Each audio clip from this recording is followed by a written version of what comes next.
just told you guys that Babu Wino, he has no option other than going for the Kisumu gubernatorial seat or remaining at Embakasi where he is right now. You know, some of you thought maybe I did not see these things.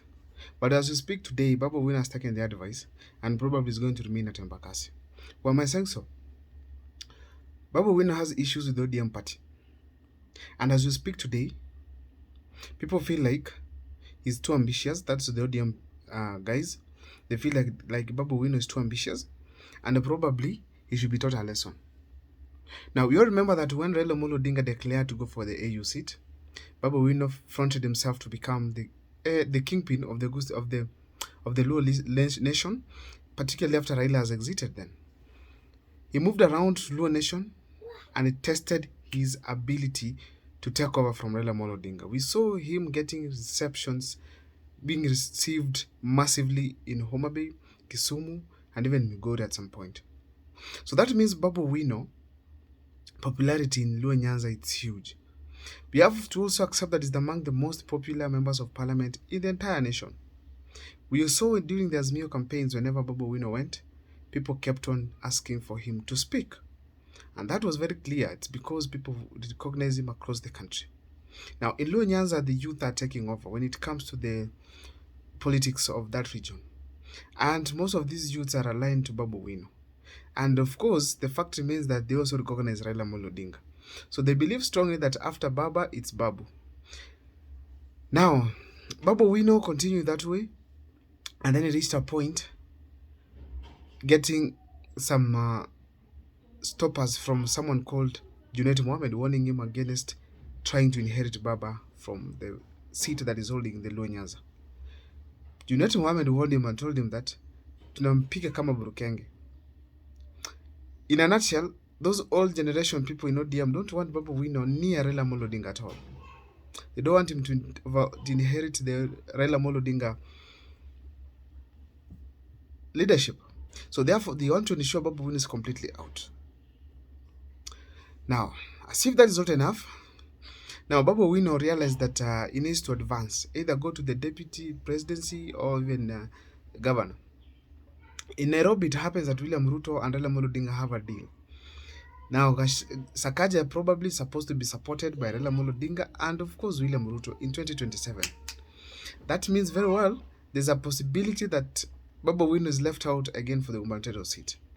So recently I listened to Babu Wino speak, and he said that he can either go for, he gave people three options. He can go for presidency, he can go for the governor, he can even go to MP seat.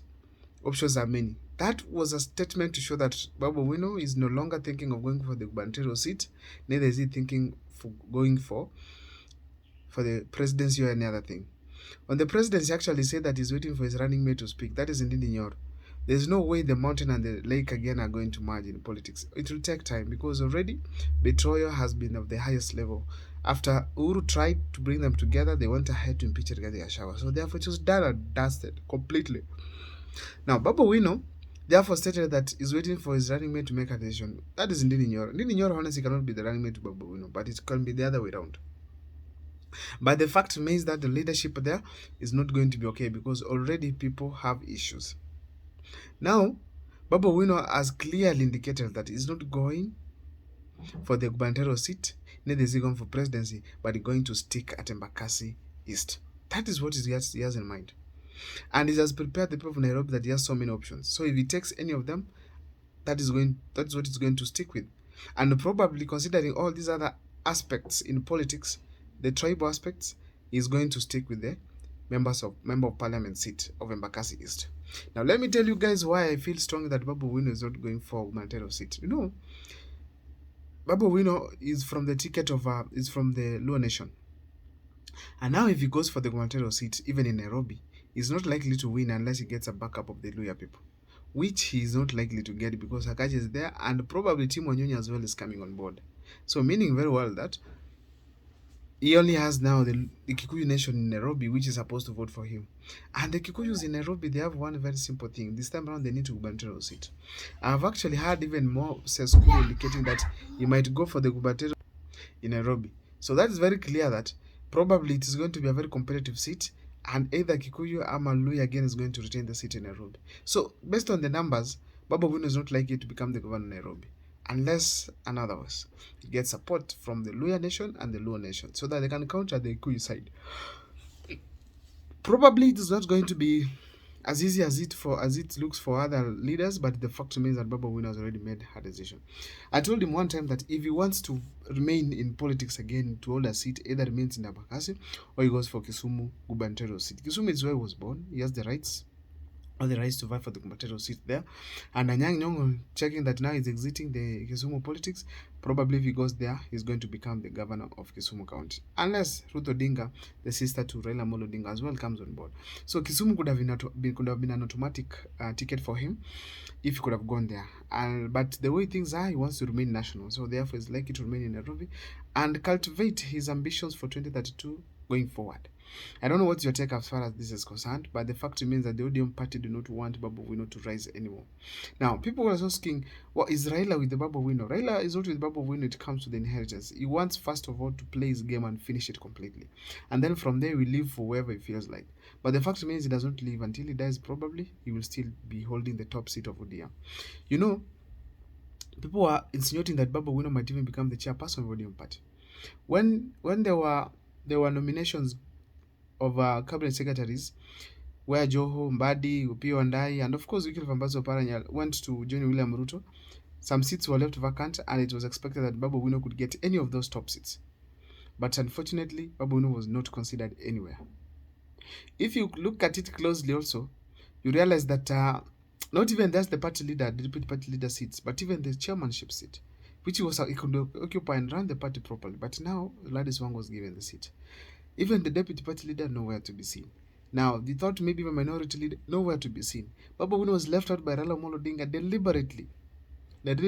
First of all, to secure himself the seat for the AU, because they realized many people are against him, including Museveni himself, who is supposed to endorse Raila Amolo Odinga in the AU seat. So therefore, it's very clear that Babu Owino does not have allies in ODM. Therefore, he has to cultivate his own party and then rise. There's no way he's going to rise in ODM. There's no way.